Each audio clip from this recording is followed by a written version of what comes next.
राधा कांत नमोस्तुते।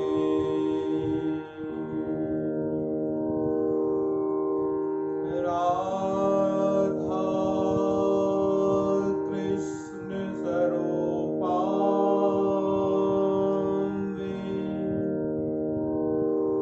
कृष्ण राधा स्वरूपिणम् कलात्मानं निकुञ्जस्थ गुरुरूपं सदा भजे। जय जय श्री राधारमण, जय जय नवल किशोर, जय गोपी चित चोर प्रभु, जय जय माखन चोर। भक्तवत्सल भगवान की जय, राधा रमण लाल की जय, वृंदावन धाम की जय। जय जय श्री राधे।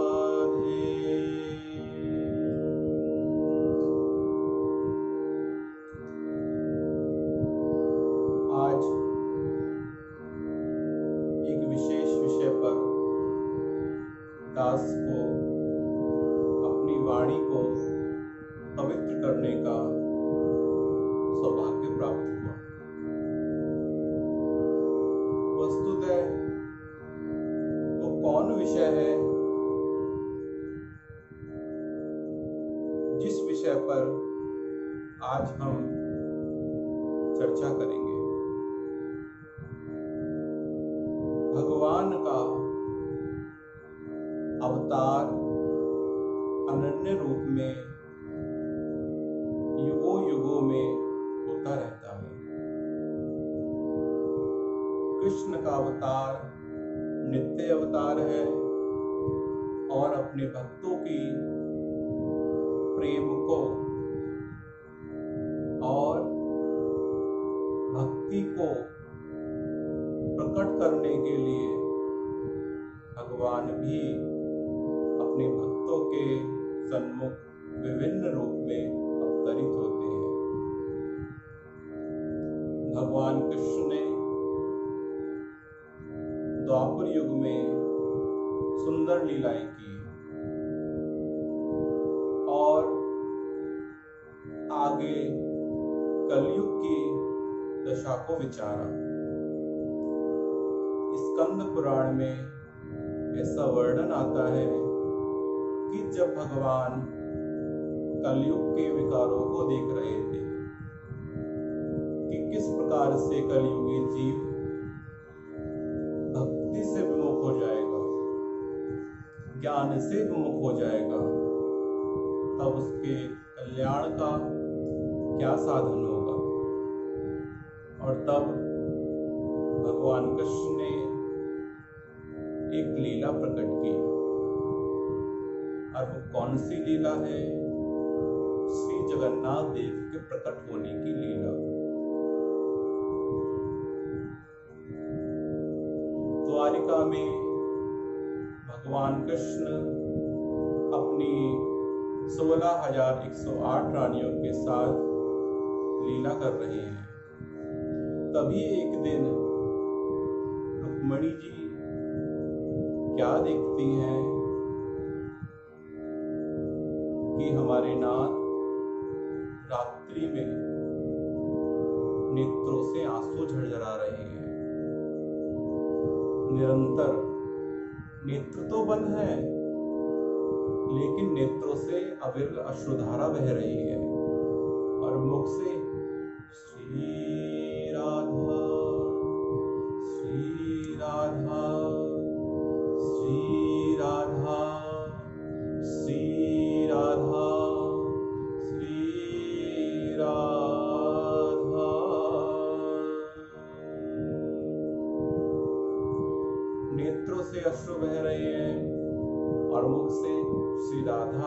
राधा श्री राधा। रुक्मिणी जी अति व्याकुल हुई कि हमारे प्राण धन को विचलित करने वाली ये श्री राधा कौन है। आज से पहले तो कभी भी श्री राधा का नाम नहीं सुना। तब चर्चा करते करते जानने की उत्सुकता हृदय में रही कि श्री राधा कौन है, श्री राधा कौन है। और तब सभी रानियों ने एक विचार किया। वैसे तो द्वारिका में कोई भी श्री राधा को नहीं जानता, लेकिन एक है जो ब्रजलीला में भी थी और द्वारिका लीला में भी है, और वो कौन है? श्री रोहिणी मैया। तभी रुक्मिणी जी, सत्यभामा जी, सभी द्वारिका की रानियां श्री रोहिणी जी के पास जाती हैं। सादर प्रणाम करते हुए मैया से प्रश्न करती हैं कि श्री राधा है कौन। और जैसे ही श्री रोहिणी मैया श्री राधा का नाम सुनती हैं, उनके नेत्रों से भी अविरल अश्रुधार बहने लगते हैं। श्री राधा, श्री राधा, तुम्हें किससे पता चला कि श्री राधा कौन है? तुम क्यों जानना चाहती हो कि श्री राधा कौन है? तब सभी रानियां कहती हैं कि मैया, आज भी श्री कृष्ण सोते सोते निद्रावस्था में भी अश्रुकंप ध्वनि से अपने मुख से केवल और केवल श्री राधा नाम ही गाते हैं।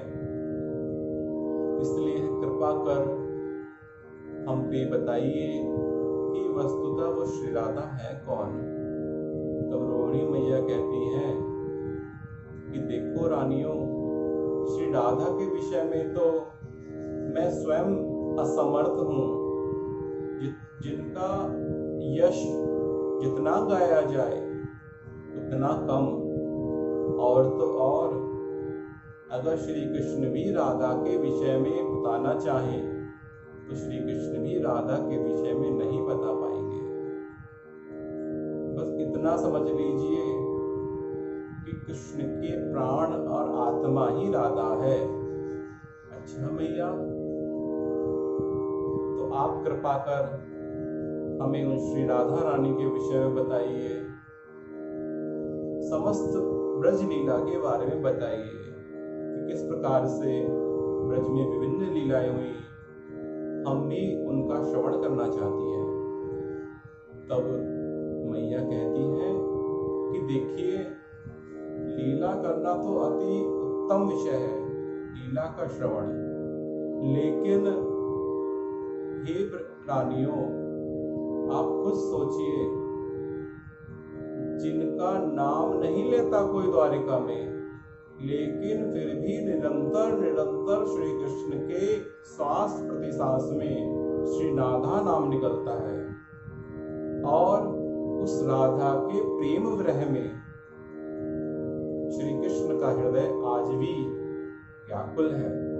तो सोचिए कि अगर हम श्री राधा रानी की चर्चा करेंगे, समस्त ब्रज लीलाओं की चर्चा करेंगे, और कहीं श्री कृष्ण को पता चल गया तो श्री कृष्ण के हृदय में अत्यंत दुख प्रकट होगा, विरह प्रकट होगा। तब सब ब्रज रानियां कहती हैं, द्वारिका की रानियां कहती हैं कि देखिए मैया, हम श्री कृष्ण को कक्ष में नहीं आने देंगे। तब ये कार्य सुभद्रा जी को सौंपा जाता है कि हम पर कृपा करके आप अपने दोनों भाइयों को अंदर कक्ष में आने से रोकिएगा। तब रोहिणी मैया पुनः कहती हैं कि देखो, जिस प्रकार से पुष्प खिलता है तो उसकी सुगंध चहुं ओर व्याप्त हो जाती है, और भौरे को कोई बुलाता नहीं है कि आओ और तुम उसमें से पराग लो। वो तो स्वतः ही उसके सुगंध वायुमंडल में व्याप्त होने से बहरा खुद का खुद आता है। कहीं थोड़ा सा शहद गिर जाए तो चींटियों को कोई निमंत्रण नहीं देता कि आप चींटियों को बुलाया जाए और शहद गिर गया है। अरे उस मिठास पूर्ण वायुमंडल में घुल जाती है। ऐसे ही श्री राधा की चर्चा जहाँ होती है, श्री कृष्ण स्वतः विराजमान हो जाते हैं। तब बार बार आग्रह करने पर श्री रोहिणी मैया ने श्री ब्रज लीलाओं को सुनाना प्रारंभ किया। और ऐसा कहा जाता है, जैसे ही ब्रज लीलाओं का सुनाना प्रारंभ किया, धीरे धीरे ब्रज लीलाएं श्री राधा नाम ध्वनि। क्यों? क्योंकि शब्द ब्रह्म एक ऐसा होता है जिसका कभी नाश नहीं होता। ब्रह्म के दो स्वरूप हैं, एक शब्द ब्रह्म और एक पर ब्रह्म। और वो राधा नाम घूमता घूमता श्री कृष्ण के कानों में पड़ गया। तब कृष्ण और बलराम धर्म सभा से उठे और महल की ओर आने लगे। तब वहां पर श्री सुभद्रा जी ने श्री कृष्ण को देखा और कहा कि आप अंदर ना जाइए, मैया की आज्ञा है कि आपको अंदर ना आने दे। तब श्री कृष्ण कहते हैं कि देखिए, मैया की आज्ञा का हम पालन करेंगे, हम अंदर नहीं जाएंगे, लेकिन हमें ये तो सुनने दीजिए कि मैया क्या चर्चा कर रही है। और तब श्री कृष्ण के बार बार आग्रह करने पर श्री सुभद्रा जी, श्री बलराम जी और श्री कृष्ण जी, श्री ठाकुर जी समस्त ब्रज लीलाओं को सुनने लगे। पहले जन्म की कथा कि किस प्रकार से हमारे नंद नंदन का जन्म हुआ, उसके बाद किस प्रकार से पूतना उद्धार, माखन चोरी लीला, उसके बाद गौचारण की लीला, उसके बाद यमुना पुलिन पर सुंदर लीला। और ऐसा करते करते जब रोहिणी मैया ने रास की कथा सुनानी प्रारंभ की, और रास की कथा का प्रारंभ तो श्री राधा रानी से ही होता है। क्यों? रास का प्राण है श्री राधा। और जैसे ही रास की कथा प्रारंभ की, भगवान भाव विभोर हो गए। देखिए, ये कथा, ये कीर्तन, ये भगवान नाम केवल भक्तों को आनंद देता है ऐसा नहीं, भगवान को भी आनंद देने वाली भगवान की कथा है। भगवान को भी आनंद देने वाला भगवान नाम है। जब भक्त अपने मुख से, अपने हृदय में श्री ठाकुर जी की नाम को गाता है और लीला का हृदयंगम करता है, तब उसके हृदय पर विराजमान होकर श्री ठाकुर जी ही उस कथा का रसपान करते हैं। क्यों? श्री ठाकुर जी का एक और रूप है ना, सतचित आनंद। वो चित्त रूपी परमात्मा उन कथाओं को श्रवण करता है। और तब जैसे ही रास की कथा प्रारंभ की, और करते करते भगवान इतने विरह आकुल हो गए, इतने विरह व्याकुल हो गए कि कुछ ना पता चला। अंग अंग से अश्रुधार बहने लगे। अभी तक तो केवल नेत्रों से ही अश्रुधार बह रही थी, स्मरण करके कि मेरा ब्रजमंडल, मेरी गैया, मेरे बाल सखा, और अब मेरी श्री राधा।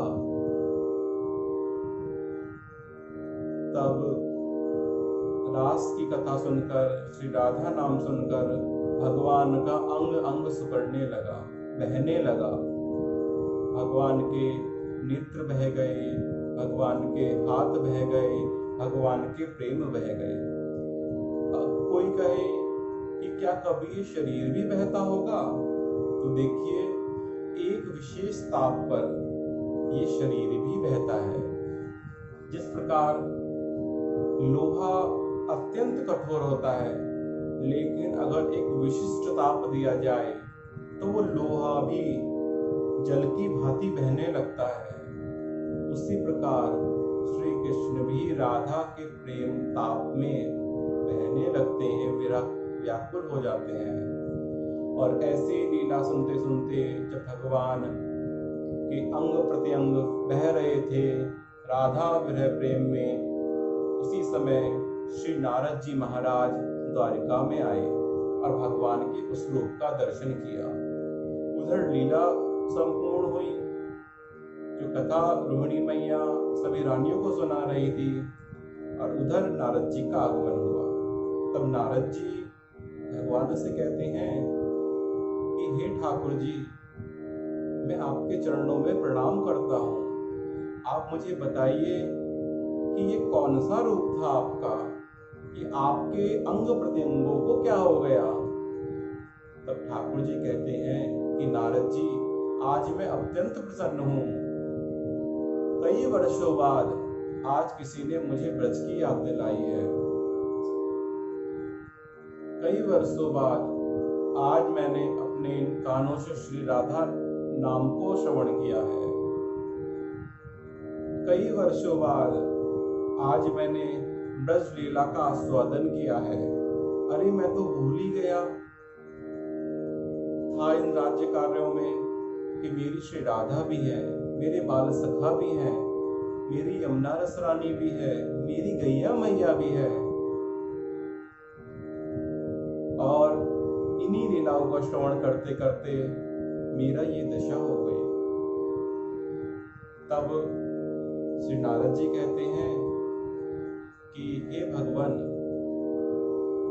मुझे इस रूप का पुनः दर्शन कराएं। तो भगवान कहते हैं कि नारद जी, आपके इस आग्रह से मैं अभी तो इस रूप का दर्शन नहीं, लेकिन कलयुग में जीवों पर कृपा करने के लिए मैं पुनः श्री जगन्नाथ जी के रूप में कलयुग में प्रकट होऊंगा। वो मेरा कौन सा रूप होगा? राधा विरह प्रेम में विगलित उस द्वापर के कृष्ण का रूप ही श्री जगन्नाथ देव जी के रूप में प्रकट हुआ। ऐसा करने के बाद किस प्रकार से कलयुग में श्री जगन्नाथ देव प्रकट हुए। इंद्रद्युम्न राजा, जिसने भगवान के दर्शन पाने के लिए तपस्या की, और भगवान ने प्रसन्न होकर वरदान दिया कि तुम्हें मेरा साक्षात दर्शन प्राप्त होगा, लेकिन अभी नहीं, कालांतर में। तब इंद्रद्युम्न राजा भगवान की लीलाओं का दर्शन करने के लिए, भगवान का दर्शन करने के लिए वहां पर रहा, और दर्शन की सोचते सोचते प्रतीक्षारत रह गया। आगे विश्वावसु शवर नाम के एक राजा हुए।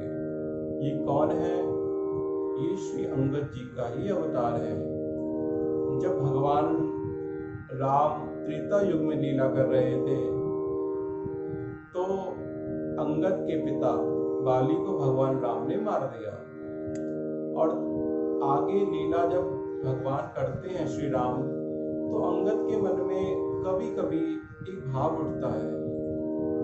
तब वो श्री राम से कहता है कि हे परमात्मा, वैसे तो आपने मेरे पिता को मारा, कोई बात नहीं, लेकिन कभी कभी मेरे हृदय में एक भाव आता है कि क्यों ना मैं आपसे बदला लूं। और तभी दूसरे क्षण अंगद जी कहते हैं, नहीं नहीं, ये तो प्रभु की लीला है, ऐसा भाव हृदय में आना भी मेरे लिए एक अपराध है, इसका मार्जन भी संभव नहीं। लेकिन श्री राम तो सबके हृदय की बात को जानने वाले और मानने वाले हैं। तब श्री राम कहते हैं कि अंगद, मेरे भक्त के हृदय में अगर कोई भी भाव आता है तो मैं उसे पूर्ण करने के लिए उस पर कृपा कर देता हूँ। तब अंगद बार बार कहते हैं कि नहीं नहीं भगवान, आप ऐसा ना कीजिए। क्यों? इससे मेरी भक्ति नष्ट हो जाएगी। मैं नहीं चाहता कि आपसे बदला लूं, आपके साथ युद्ध करूं और इससे मेरी भक्ति का नाश होगा। तो भगवान कहते हैं कि देखिए अंगद, ना तो इससे तुम्हारी भक्ति नष्ट होगी और तो और तुम्हारी भक्ति से मैं एक नव रूप में प्रकट होऊंगा। तब भगवान ने के वचनानुसार ऐसा वर्णन आता है कि द्वापर लीला में भगवान कृष्ण को जिस बधिक ने वार अर्पण किया और भगवान की लीला को समेटने में मदद की, जो कारण बने वो कौन थे? वो अंगद ही थे। और दूसरे रूप में भक्ति को कैसे प्रकट किया, कैसे पुष्ट किया? विश्वावसु सवर नाम के एक व्यक्ति बनकर जो जगन्नाथ जी के प्राकट्य में कारण बने, तब श्री राम के, श्री कृष्ण के चरणों की भक्ति को प्राप्त किया। राजा इंद्रदुम्न भगवान के वचनानुसार प्रतीक्षा करने लगा।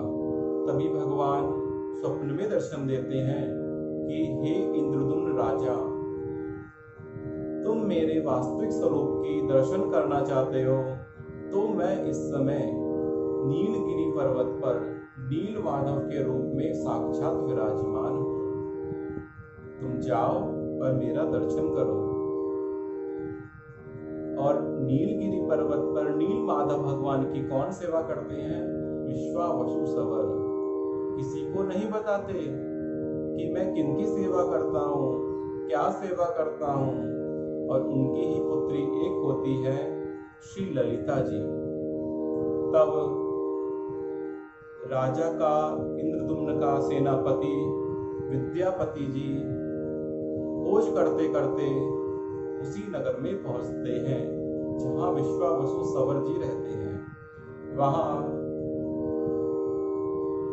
श्री राजा के सेनापति विद्यापति जी और ललिता जी का विवाह हो जाता है, जो विश्वावसु सवर की पुत्री है। और वो वहीं रहने लगते हैं। कुछ दिन रहने के बाद उन्हें पता चलता है कि जिस नील माधव भगवान की दर्शन करने के लिए राजा व्याकुल हैं, अभी तक निरंतर खोज कर रहे हैं, लेकिन ना तो उन्हें नील माधव पर्वत मिले हैं, ना ही नीलगिरी पर्वत मिले हैं, ना ही नील माधव भगवान का दर्शन हुआ है। तब बताते हैं कि वो नील माधव भगवान और नीलगिरी पर्वत वही हैं जहां मेरे ससुर नित्य दर्शन करने जाते हैं, सेवा अर्चन करने जाते हैं। तब बार बार आग्रह करने पर श्री विश्वावसु सवर विद्यापति जी को नेत्रों पर पट्टी बांधकर उस नीलगिरी पर्वत के मार्ग से भगवान नील माधव भगवान का सुंदर दर्शन कराते हैं। दर्शन करने के पश्चात पुनः नेत्रों पर पट्टी और वापस ले आते हैं। ऐसा सुंदर विग्रह, ऐसा सुंदर विग्रह, मानो साक्षात श्री ठाकुर जी ही विराजमान हो। अब ये विद्यापति जी एक बार तो दर्शन कर आए, लेकिन जब दर्शन करने के लिए उस पर्वत के मार्ग से जा रहे थे तो अपने पास कुछ धान छुपा कर ले जाते हैं। और जैसे ही मार्ग में चलते जाते हैं उन धानों को गिराते जाते हैं।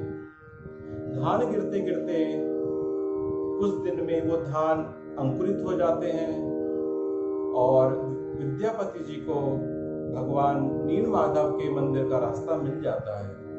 उन्हीं गिरे हुए धानों को रास्ता बनाकर वो दर्शन करने पहुंचते हैं और करते करते वापस इंद्रदुम्न राजा के पास पहुंचते हैं और कहते हैं कि राजन, जिस नील माधव भगवान की आप खोज कर रहे हैं, लालायित हैं, वो मुझे पता है।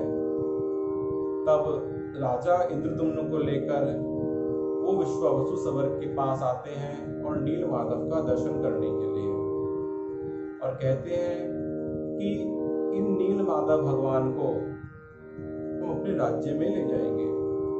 ये बात विश्वावसु सवर को प्राप्त हो पता चलती है कि वो विद्यापति मेरे भगवान का भेद जानने के लिए आया था, वो एक सेनापति है और अब इंद्रदुम्न राजा को यहाँ पर लेकर के आ रहा है।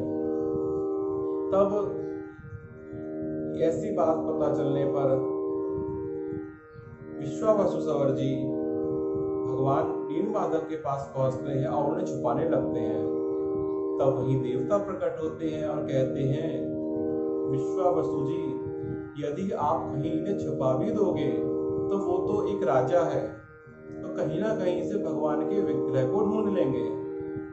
आप इन्हें हमारे साथ देवलोक जाने की आज्ञा दीजिए और यथा समय हम इन पर इनकी नित्य सेवा करेंगे।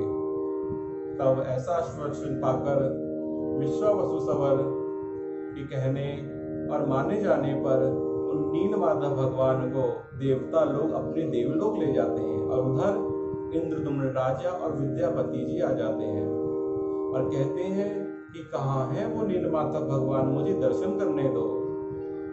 तब सोचते हैं कि ना तो वहाँ नील माधव भगवान है, ना ही कोई अतिरिक्त विग्रह है, कहीं विश्वावसु सवर जी ने ही तो नील माधव भगवान को नहीं छुपा दिया। तब बार बार उन्हीं इंद्रदुम्न राजा विद्यापति जी के साथ मिलकर विश्वावसु सवर के राज्य पर आक्रमण करने को कहते हैं। तब भगवान की आकाशवाणी होती है कि हे इंद्रदुम्न राजा, विश्वावसु सवर मेरा भक्त है और भक्त के प्रति कोई अपराध ना करो। तुम्हें तुम्हारे लिए न्यारे विग्रह, न्यारे ठाकुर प्राप्त होंगे। और कैसे प्राप्त होंगे? समुद्र तट पर आज से 7वें दिन पश्चात एक विशाल पेड़ बहता हुआ आएगा, काष्ठखंड बहता हुआ आएगा और उनसे तुम मेरे सुंदर विग्रह प्रकट करवाना।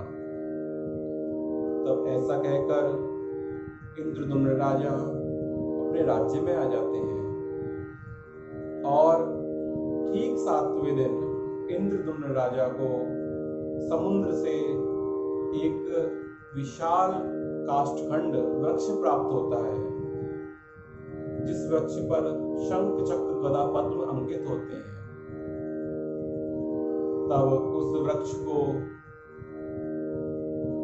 वो इंद्रदुम्न राजा अपने राज्य में लेकर के आते हैं और विग्रह प्रकट कराने के लिए, काष्ठ विग्रह प्रकट कराने के लिए अनेक मूर्तिकारों को बुलाते हैं। लेकिन जैसे ही कोई मूर्तिकार उसको छूता है या अपने औजार उस पर लगाता है, उनके औजार या तो टूट जाते हैं या फिर वो विग्रह प्रकट करने में असमर्थ हो जाते हैं। तब राजा को बड़ा दुख होता है और तभी वहां विश्वकर्मा जी एक वृद्ध ब्राह्मण का रूप रख कर आते हैं और कहते हैं, राजन, मैं इस काष्ठखंड से सुंदर विग्रह प्रकट कर सकता हूँ। तब राजा कहता है कि इतने सारे तो मूर्तिकार आकर चले गए, अब तुम किस प्रकार से ये काष्ठ से विग्रह प्रकट करोगे? तब बार बार कहने पर कुछ शर्तों के साथ श्री विश्वकर्मा जी उस काष्ठखंड से विग्रह बनाना प्रारंभ करते हैं। और शर्त क्या है कि मैं 21 दिन में तो विग्रहों का निर्माण करूंगा और जब मैं 21 दिन निर्माण करूंगा तो मुझे एक बंद कमरे में कर दिया जाए, ना तो किसी का आगमन रहे, ना ही मुझे उस समय भूख और प्यास की कोई वस्तु चाहिए, ना ही वो 21 दिन से पहले वो द्वार खोला जाए। तब ऐसा कहने पर इंद्रदुम्न राजा ने 21 दिन के लिए उन विश्वकर्मा जी जो मूर्तिकार का रूप बनाकर आए थे, उनको एक कक्ष में विराजमान किया और बाहर से द्वार को बंद कर दिया गया। अब 1 दिन बीता, 2 दिन बीते, 4 दिन बीते, 5-6 दिन तो लगातार खट खट की आवाज आई, औजार चलाने की आवाज आई। लेकिन जैसे जैसे दिन बीतते गए, वो प्रत्येक ध्वनि अंतर्ध्यान होने लगी। राजा की रानी, जिनका नाम गुड़ीचा देवी था, राजा से कहती है कि हे राजन, कहीं ऐसा तो नहीं वो वृद्ध मूर्तिकार मूर्ति बनाने में असमर्थ हो, या तो कहीं भाग गया हो या उसके प्राण चले गए हों। तब बार बार कहने पर, रानी के कहने पर, राजा ने 15वें दिन उस द्वार को खोल दिया। और जैसे ही द्वार को खोला, ना तो वहां मूर्तिकार है, ना वहां काष्ठखंड है, वहां तो 3 मूर्तियां विराजमान हैं, श्री जगन्नाथ देव जी की, श्री बलदेव जी की और श्री सुभद्रा जी की, तब और श्री सुदर्शन जी की। तब राजा अत्यंत दुखित हुआ और कहने लगा कि विग्रह अपूर्ण रह गए, हाथ नहीं बन पाए, पैर नहीं बन पाया, मुख कमल नहीं बन पाया, ये कैसे विग्रह हैं, ये कैसे विग्रह हैं। बार बार विलाप करने लगे और बार बार विलाप करते करते उसी समय आकाशवाणी हुई और कहते हैं कि उस आकाशवाणी ने कहा, हे राजन, तुम दुख मत करो, तुम कहते हो कि ये अपूर्ण विग्रह है, लेकिन ये तो परम पूर्ण विग्रह है। ये वो विग्रह हैं जिन विग्रहों का दर्शन द्वापर युग में श्री कृष्ण ने द्वारिका में कराया था। ये वो विग्रह हैं, इसीलिए ये कोई अपूर्ण विग्रह नहीं है, ये तो राधा रानी के प्रेम में विगलित श्री कृष्ण के परम पूर्ण विग्रह हैं। तब सुंदर मंदिर का निर्माण करो और इन तीनों विग्रहों को मंदिर में स्थापित करो और प्रतिष्ठा करो। तब ऐसा कहा जाता है कि आकाशवाणी को सुनकर राजा अत्यंत प्रसन्न हुआ और कुछ सेवा करते करते सुंदर मंदिर का निर्माण कराया गया। और जैसे ही उन तीनों विग्रहों को श्री मंदिर में स्थापित करने के लिए गए, तब जो राजा की रानी गुड़ीचा देवी थी, उनका प्रेम भगवान के चरणों में वात्सल्य भाव का था, लाला के भाव का था। तो भगवान प्रकट होते हैं और कहते हैं कि आप विलाप मत करो, मैं आपको छोड़कर कहीं नहीं जा रहा, आपके द्वारा बनाए हुए मंदिर में ही सदैव रहूंगा। तब रानी कहती है कि मैंने ये विग्रह किसी मंदिर में प्रतिष्ठित कराने के लिए नहीं कराए थे, मैंने ये विग्रह तो अपने पुत्र के भांति लाड़ कराने के लिए कराए थे। मैंने तो ये विग्रह अपने ममता की वर्षा करने के लिए कराए थे। और अगर तुम्हारा ऐसा ही कहना है तो ठीक है, ये विग्रह मंदिर में प्रतिष्ठित होंगे, करा दीजिए। तब अत्यंत विरह होने लगी रानी को। रानी ने एक वरदान मांगा, और वो क्या वरदान? ना भूतो ना भविष्यति। भगवान से कहती हैं, अगर आप हमारी भक्ति से प्रसन्न हो तो आप हमें एक वरदान दे दीजिए। और वो क्या वरदान है कि आज के बाद हमारे वंश में कोई भी संतान उत्पन्न ना हो, हमारा वंश ना चले। भगवान कहते हैं कि ऐसा अद्भुत विचार और अद्भुत वरदान आप मांग रहे हो। तब रानी कहती है, राजा कहता है, अरे हमने आपको अपना पुत्र मान लिया है, अब हम नहीं चाहते कि हमारे कोई और पुत्र हो और आपके जो हम प्रेम देंगे उसमें कोई कमी आए। तब भगवान कहते हैं कि ऐसा ही होगा। और देखिए, संसार में कहा जाता है कि किसी वस्तु का अभाव हो तो उस अभाव को भगवान के भाव से जोड़ देना चाहिए, तो वह अभाव भी परम पूर्ण भाव हो जाता है। कैसे? अगर उन रानी और राजा का कोई अपना पुत्र होता तो कितने दिन उनका श्राद्ध करता, कितने दिन उनकी पुण्यतिथि करता। लेकिन आज भी जगन्नाथ जी में उन गुड़ीचा देवी की और इंद्रदुम्न राजा की पुण्यतिथि पर मंदिर के द्वारा, भगवान के द्वारा संकल्प के सहित उनका श्राद्ध कर्म किया जाता है। सोचिए, अगर अपना पुत्र होता तो कितने दिन श्राद्ध कर लेता, लेकिन कैसा श्राद्ध, भव्य श्राद्ध। तो इस प्रकार से भगवान ने उन्हें वरदान दिया और आज भी रथ यात्रा के बाद भगवान कहाँ पहुंचते हैं? श्री गुड़ीचा देवी मंदिर, उन्हीं राजा की रानी के महल में पहुंचते हैं मंदिर से।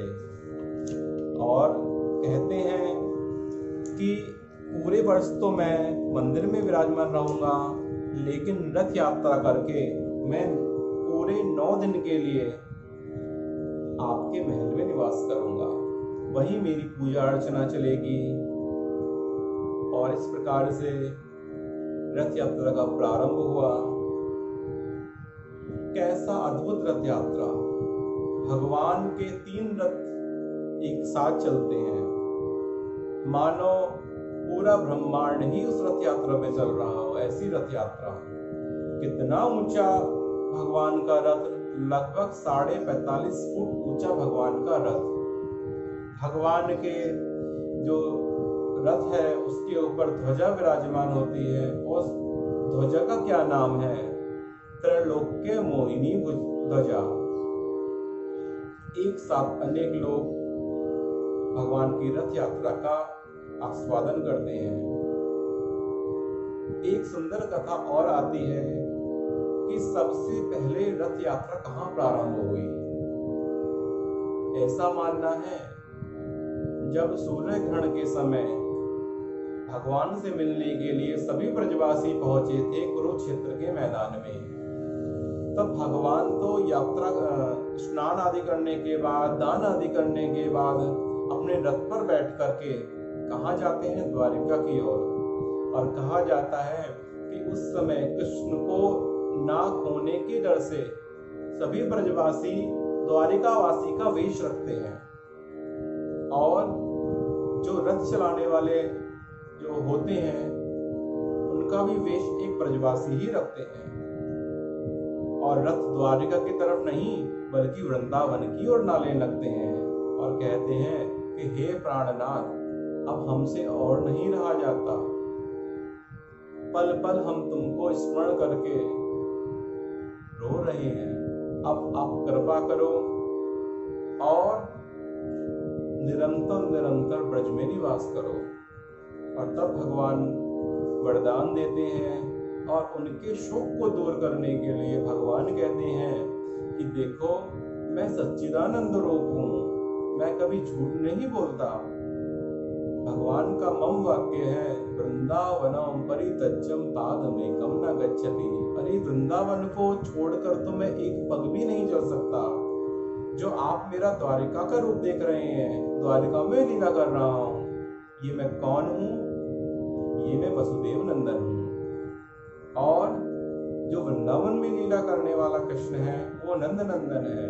नंद नंदन तो निरंतर निरंतर वृंदावन में रहकर ब्रज की लीलाओं का आस्वादन करते हैं। आप जाइए, आपको पुनः कृष्ण की प्राप्ति होगी।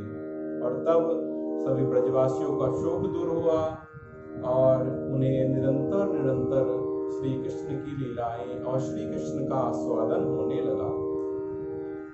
भगवान जगन्नाथ रथ पर बैठकर ही क्यों आते हैं? देखिए, हमारे ब्रज के ठाकुर, हमारे कृष्ण परम दयालु हैं, परम करुणा अवतार हैं। भगवान कहते हैं कि जगन्नाथ जी के मंदिर में कुछ समुदायों का आना वर्जित है, लेकिन कृपा तो उन पर भी होनी चाहिए। वो मंदिर में नहीं आ सकते। कलयुग का जीव मंदिर में अपनी भेद बुद्धि के कारण, भगवान से विमुखता के कारण मंदिर में नहीं आ सकता, तो क्या भगवान भी भक्तों तक नहीं जा सकता, और तब सभी भक्तों को, सभी कलयुग जीवों पर कृपा करने के लिए, अपने उस दिव्य रूप का दर्शन कराने के लिए भगवान स्वयं मंदिर से बाहर आ जाते हैं और रथ में विराजमान होकर सभी भक्तों को कृतार्थ करते हैं। ऐसे हैं भक्त वत्सल भगवान। इसीलिए जगन्नाथ जी अति विशेष हैं, अति कृपा के भंडार हैं। और जगन्नाथ जी की रथ यात्रा का प्रारंभ कब होता है? आषाढ़ शुक्ल द्वितीया से जगन्नाथ जी की रथ यात्रा प्रारंभ होती है। भगवान के रथ कैसे बनते हैं और कितने दिन में बनते हैं? भगवान का जो रथ बनाया जाता है, उसका रथ का प्रारंभ अक्षय तृतीया के दिन से प्रारंभ होता है। 200 मजदूर या 200 कारीगर रथ बनाने वाले 24 घंटे निरंतर रथ का कार्य करते हैं।